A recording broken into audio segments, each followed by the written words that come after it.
Hello everybody. So I just wanted to kind of go over my little new place here. I had to transplant everything, so this goes with the Dremel, by the way. So here's some of the tools I'm keeping over here. It's not all of them. I got a little paddle mix attachment for smaller amounts. And in here, Tyvek tape, of course. But in here I have the larger one as well. Don't mind this roller, it's dirty. It needs to be washed. Regular tape, brushes everywhere, lots of them. We all know how those get used. Painter's triangles and a random paintbrush. I have quite a few of those. I use the ends mostly. And then a paddle mixer. And I do have a torch. It's a propane torch. The torch head is not trigger, so I just deal with it. You're about to see the lovely creation of those, which is not hard. I have a speaker and a fan because it's hot. You saw my isopropyl alcohol spray bottle there hanging. I'm hoping to add to that collection. I only have one right now.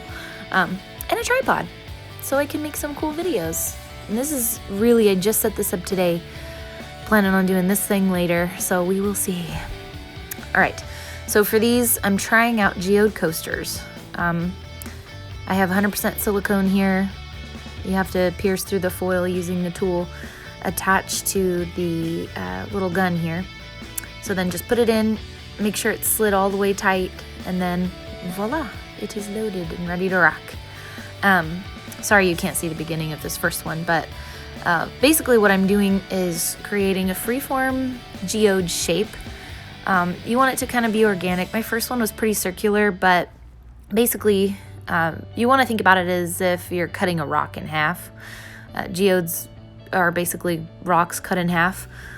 So what would this shape look like if you had a slice of a rock? So it could be round, but chances are it's going to be a little funky. So I think that adds to the naturalness of it. So yeah, here I am, just tooling out the pieces. I'm choosing not to put a hole in the center, just because you can kind of create that effect on your own with the epoxy anyway. And I do follow a couple people who do these, and they don't do a hole in the center with the silicone. Oh yeah, and let me explain why I use a silicone. You think that it would be pretty straightforward, but just in case.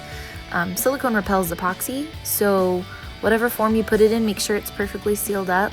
And as you're pouring the epoxy in, it should keep it in the shape that you created, as long as you don't go over the edges.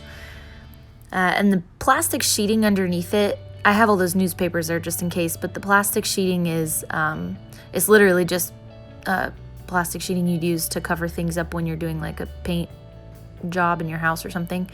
I cut it into lots of little tiny sheets for later use. So yeah, that's what that is. Basically, just finished my little things. I made 6 of them. This is my first try ever and a trial run. This comes with a cap, luckily, so I can save it for later. And yeah, there it is. That Tyvek tape there, I'm going to be using that soon for that wood round that you saw earlier. But yeah, there it is. Thank you for watching, and I'll add to this later and show you what they end up looking like. Okay, so silicone dried way faster than I thought. Only took about 20 minutes. So here I am, getting some old epoxy out of a cup, which is super easy. It's dried. You just squeeze it, kind of pull it out, and there it is. Can reuse. You want to make sure to get all the little remnants out too, but yeah. And then you can just use your bucket right away. So make sure to use gloves. This stuff can be sticky and really hard to get off. Voila, the gloves. Okay. So what I do, well, actually, okay, so to start with this one, I used our regular countertop epoxy. And that's because I don't have the art coat currently, but I don't have a need for it, because I only use metallic powders and a spray paint right now.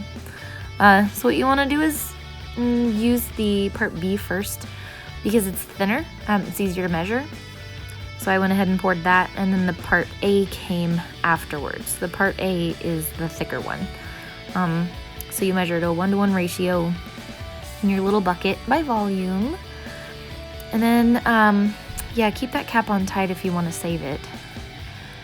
And then the part A, so, and it's pretty warm already, so it's kind of more flowy than normal, but there it is. And put the cap on real tight. And then I use a drill paddle attachment. Had to get something out of the epoxy there. Usually attached to a drill, obviously, but since it's such a small amount, I just went by hand, mixed for about 2 minutes, scraped the sides, everything was good. First color's gold dust. Isn't it beautiful? So pretty. It looks like liquid gold. One of my favorites. Then I went with blue earth. Another really pretty color. Showing you dry and now showing you it mixed with the epoxy. Very pretty. I was gonna do 3 pieces with stone coat, also using ocean blue, by the way, and then the other 3 pieces with quick coat, and I was gonna show you what they look like as a difference, but I didn't want to mess with quick coat right now. I know that it doesn't really stay perfectly clear. Sometimes it can get yellow really easily, so I just wanted to play with my regular countertop stuff today.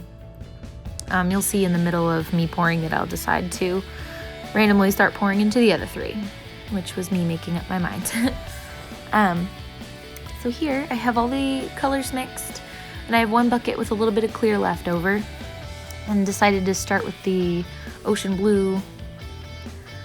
Yeah, adjusted the camera so that you can see better. Did a little pouring the edges first. While I'm pouring this, let me explain something to you that I learned the hard way. This is my first time doing these little freeform thingies with silicone. One of my discoveries is that you have to have a pretty dang flat surface. Obviously it's self-leveling. Obviously that would seem kind of obvious, but I had cardboard underneath and then newspapers and stuff underneath that or over that. So it was a little bumpy underneath, and after all the epoxy was poured, it kind of was really thin in some areas and pulled up in others. You'll see eventually too that a little bit will pour out here and there over the sides of the silicone. Another thing I might change about this in that regard is I might add a little more silicone to kind of build up a little more of a wall. But I guess we'll see how good it works tomorrow. By the way, that one on the right looks like a little egg, and I thought that too. I'm like, oh, this looks like a fried egg. I have to fix it there. Now it's a fried egg with a necklace. And now it's a Smurf fried egg, so we don't have to worry about that being an egg anymore.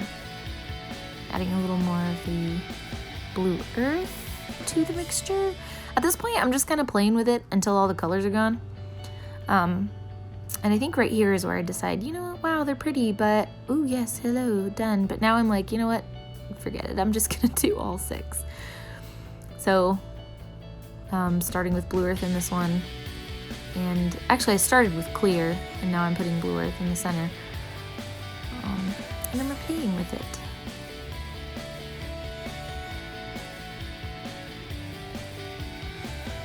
I hope these turn out good.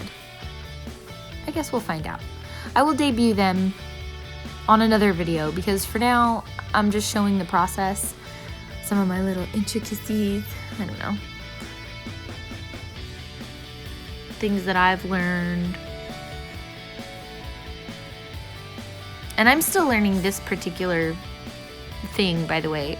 These geodes, they're really fun and they look easy, but I'm assuming they take a little practice because, I mean, not even just color coordination, but also what geodes look like those little rings in there. I've learned from other people, but if you just kind of splotch a bunch of colors in there, actually maybe that would look really cool.